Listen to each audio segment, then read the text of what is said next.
Hey see you bosku, assalamualaikum warahmatullahi wabarakatuh. Come back with me. Nah, di video kali ini saya ingin memperlihatkan kepada kalian semua bosku, ini adalah rahasia yang ada di kandang ternak saya.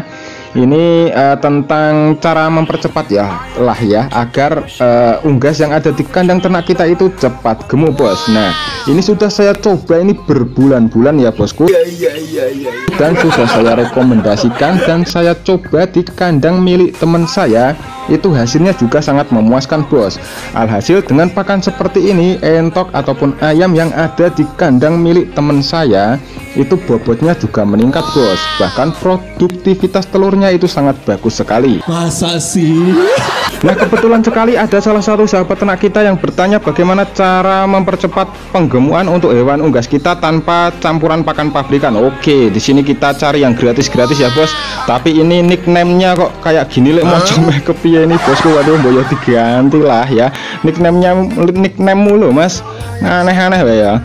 Nah oke bosku, untuk bahan di sini saya menggunakan bahan-bahan alami, tentu saja ada di sekitar kita ya. Jika kalian hidup di Indonesia ya pasti ada lah untuk bahan-bahan seperti ini ya. Mosok ora ono ya kebangetan ngono mas. Nah yang pertama saya menggunakan daun pepaya bos. Nih daun pepaya ini muda, tua, pokoknya intinya daun pepaya ya. Lebih banyak itu lebih bagus jika entok atau unggas ternak kita itu doyan gitu bos. Nah untuk bahan yang kedua adalah saya menggunakan susu kental manis bos. Ini bukan susu expired tapi ini masih bagus sih sebenarnya, tapi kemarin karena jatuh di jamban alias di, kalau dalam bahasa Jawanya itu apa itu? Mana gua tahu. Peceran bos. Nah jadi masuk ya tak umbel lah ya, nggak mungkin loh bos, menjijikkan sekali. Terus bahan yang terakhir di sini kita hanya menggunakan 3 bahan bosku, yaitu adalah pepaya muda. Nih kalau dalam bahasa Jawa atau di bahasa Jawa nih, nah itu adalah pepaya gemading bos nih, yang belum matang ya, ini masih atos-atos bos. Tapi jika kalian ingin menggunakan pepaya yang masih putih-putih atau masih muda sekali, itu juga lebih bagus lagi bos. Untuk hewan unggas tetap masih mau makan.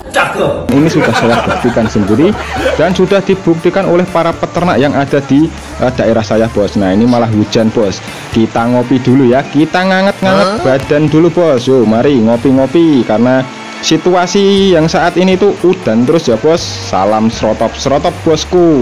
Susah sekarang alhamdulillah, bersyukurlah pada yang maha. Oke bosku, untuk bahannya di sini kita cincang ya. Jika kalian malas untuk mencincang, bisa kalian blender ya, dihaluskan dengan blender. Tapi ya semesti ya harus dicincang seperti ini dulu toh bos. Mana gua tahu. Nah jika kalian malas untuk memblender juga ya, tinggal kalian tumbuk bos atau dantemi ya, dengan menggunakan jurus salam jari binjai itu juga nggak masalah bosku. Yang penting bisa lembut dan si entok tidak kloloden ketika dia memakan racikan pakan yang seperti ini bos, karena di sini kita menggunakan bahan-bahan yang masih seger-seger. Nah jadi masih atos-atos bosku. Meski kami selalu dikucilkan, kami tak pernah berhenti untuk membukti. Nah untuk buah pepayanya bagaimana mas? Mana gue tahu. Nah kalau saya itu seperti ini bos ya, mengerok-ngerok atau marut lah bos ya. Ini dengan parutan keju, parutan apa ya, parutan kokrok lah bos ya. Kalau di tempat saya namanya seperti itu.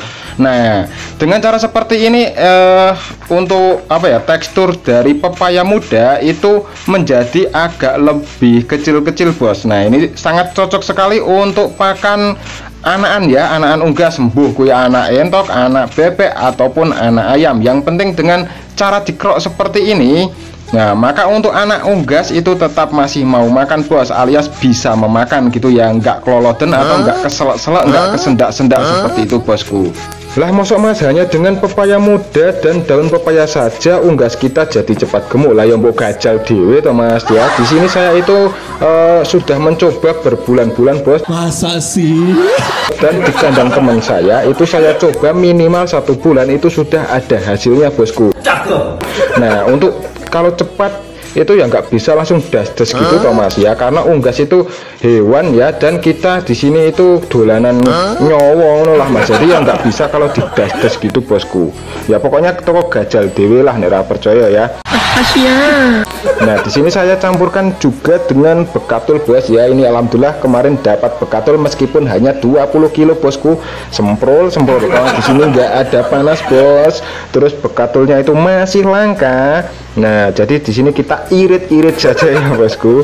Nah untuk bahan selanjutnya di sini saya menambahkan sedikit air dan garam bos ya. Penambahan mineral itu juga sangat penting untuk mendukung agar unggas kita itu cepat gemuk gitu bos. Bener juga ya. Dan kita tambahkan sedikit bahan ya, 1 genggam. Ini adalah fur T51 atau fur babi bos, medunai haram ya karepmu. Karena info yang saya dapat dari MUI ya, nih MUI ini bos, ora main-main ya. Dari sisi hukum taklifi itu dapat ditegaskan bahwa hewan tidak terkena hukum taklif bos ya, alias pembebanan.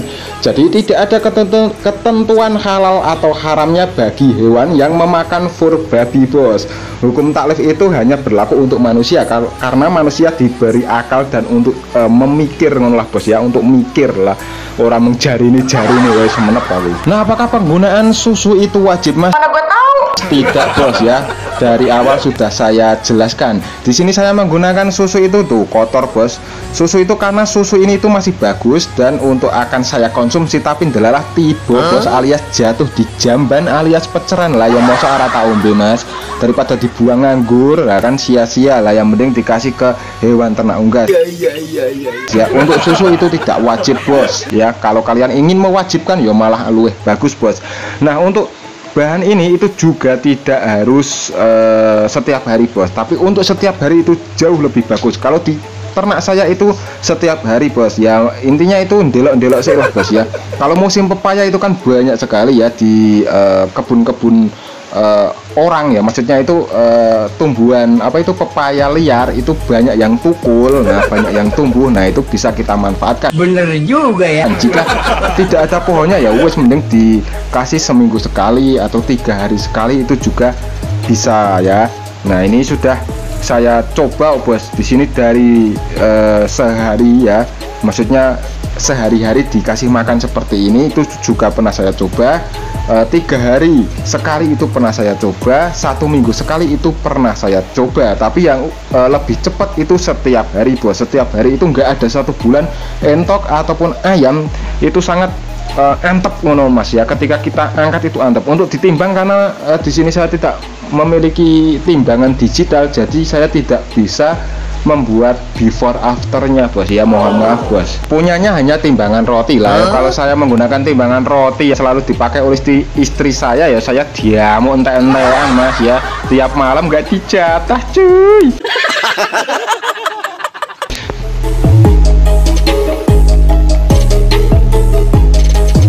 Nih kita coba bos, untuk hewannya apakah lahap untuk makan tuh, bisa kalian nilai sendiri ya bosku. Hewan ternak saya tetap geragas, tetap serotop makan ya dengan lahapnya bos. Widih mantep bos. Nah dengan cara seperti ini ya, sesuai apa yang saya dapat dan apa yang saya peroleh ya dari penggunaan bahan ini, itu hasilnya sangat mantap sekali bosku. Jika kalian tidak percaya monggo silahkan dicoba gitu ya, jangan mengmain doai tapi kalian tidak mau menggajal atau mencobanya bosku. Nah sekian dulu bosku ya jawaban dari saya pribadi ya soal cara mempercepat penggemukan untuk hewan unggas kita dengan bahan alami bos. Itu untuk penggunaan fur itu tidak wajib, penggunaan susu itu juga tidak wajib bos. Nah ini moga-moga Mas atau Mbak Bolong ya yang nickname-nya tadi yang bertanya itu semoga lego gitulah bos ya dengan jawaban saya atau dengan video ini gitulah bos. Saya akhiri, wassalamualaikum warahmatullahi wabarakatuh, salam pejuang ternak.